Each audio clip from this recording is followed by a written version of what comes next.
Hey, what's up everybody? Nate here from Alien Gear Holsters. Today we're talking about the Sig P320 and the Glock 19. We're gonna break it down, we're gonna cover a whole lot, so please stay tuned and check it out.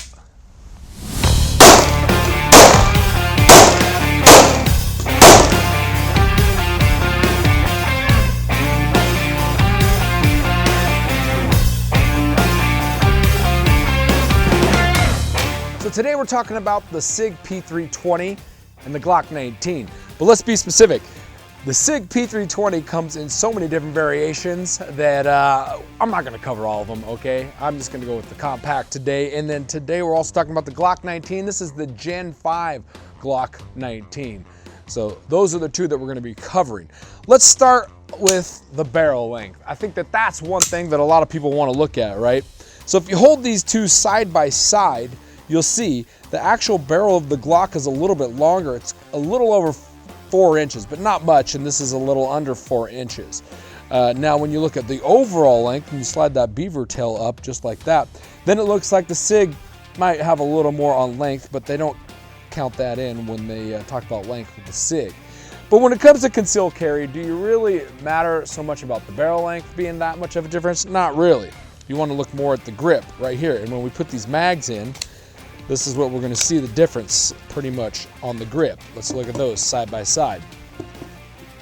Not a whole lot, but you know, the grip seems to be usually what people are concerned about when they're trying to conceal carry. There's not a whole lot of difference there.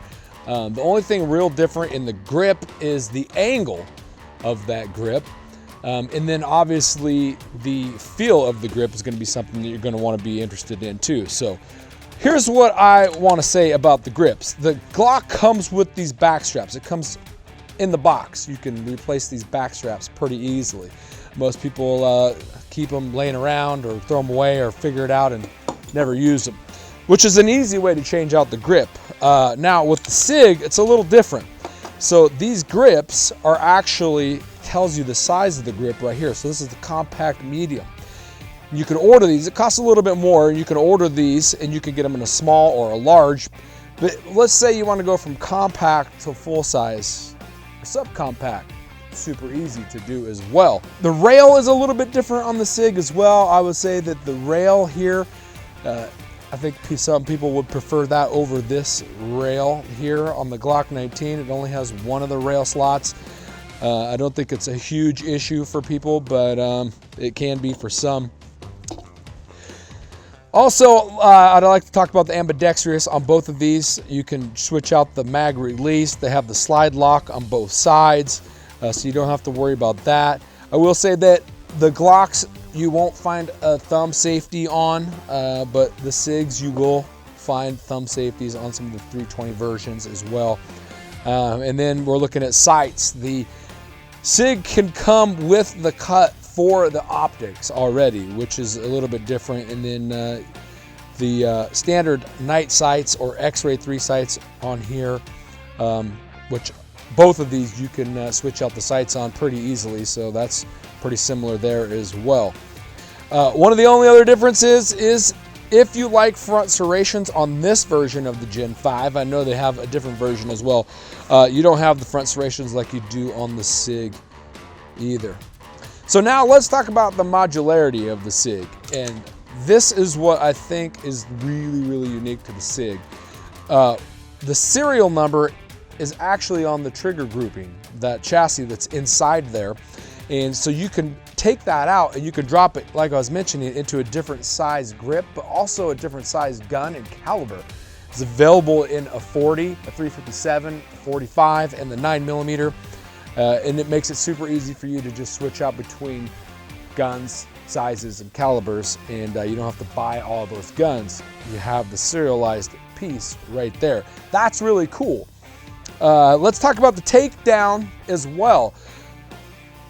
It's really your preference. They're both gonna work. I would probably say that the Sig is a little safer because you don't need that trigger, you don't need that trigger pulled, and you have to drop the mag out, where with the Glock, if you want, you can leave the mag in, but you have to squeeze the trigger.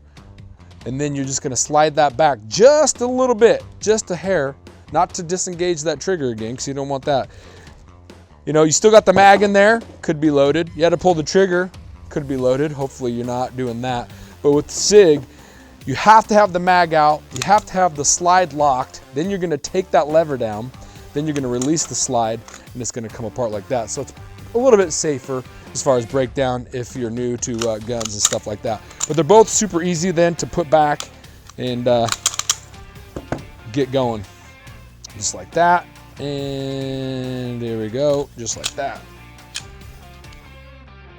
So that's the basic breakdown between the Sig P320 and the Glock 19. When you make your purchase, make sure you get yourself a good holster. This is an Alien Gear Shapeshift holster, and you can also get that for the Sig 320, or you can get the Cloak series as well. And these shells are swappable for life, so if you end up changing your mind on your gun, you can get yourself another shell for free forever. Lifetime warranty. There you go. That's it for today. Thanks for watching. From all of us at Alien Gear, please carry safe, carry in comfort, and carry on.